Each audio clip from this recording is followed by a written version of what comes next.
لە یاریەکانی هەفتەی شەشەمی خولی ناوی کوردستان و لە شاری هەولێریانەی هەندرێن میوانداری دەربەندیخانی کرد.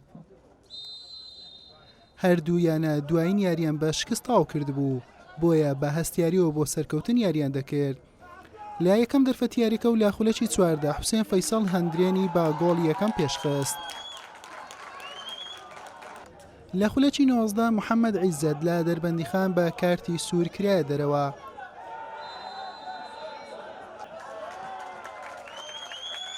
هەردوو تیپ بۆ گۆڵی زیاتر هەنگاویان دەنا،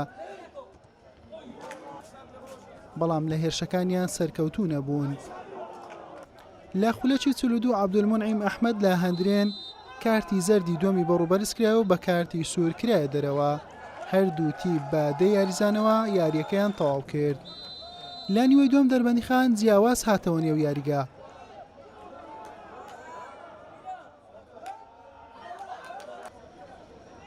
بە چوار هێرشی مەترسیدار فشاری تەواویان خستە سەر گۆڵی هەندرێنی خاوەن ماڵ.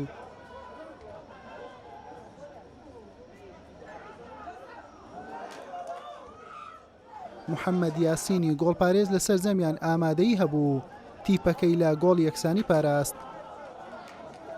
بەهۆی ناڕزایی دەربڕین لە بڕیارەکانی ناوبژوان، هەرێم بورهانی ڕاهێنەریانی دەربەندیخان لە خولەکی هەفتە کارتی زەردی دووەمی بەڕووبەرز کرا و بە کارتی سوور کرایە دەرەوە.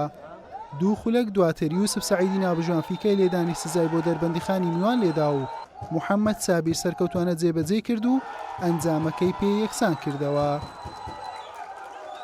لەگەڵەوەی هەردوو تیپ بۆ گۆڵی سەرکەوتن دەجەنگان، بەڵام پێی نەگەیشتن و یاری بە یەکسانی گۆڵێک بۆ هەر لە یەکیان بە کۆتا هات.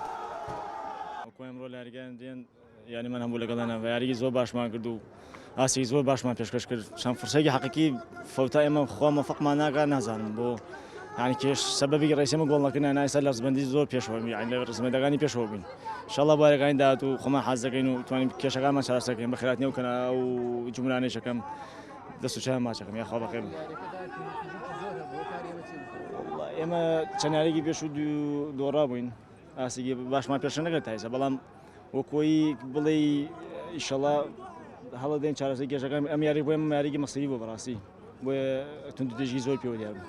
بەڕاستی ئەمە هەفتەی پێشوو بووین یاریمان نەبوو، ئەو هەفتەی باش خۆمان ئامادەکرد بوو، بەڵام یاریەکە دەتوانم بڵێم یەک دوو کارتی سووری تێدا ڕوویدا.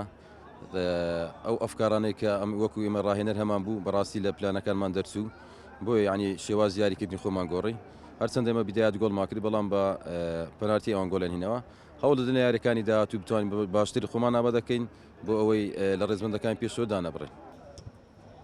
بەم ئەنجامە هەندرێن بە 5 یاری و دەربەندیخان بە 6 یاری بوونە خاوەنی 7 خاڵ و لە ناوەڕاستی ڕێزبەندی مانەوە.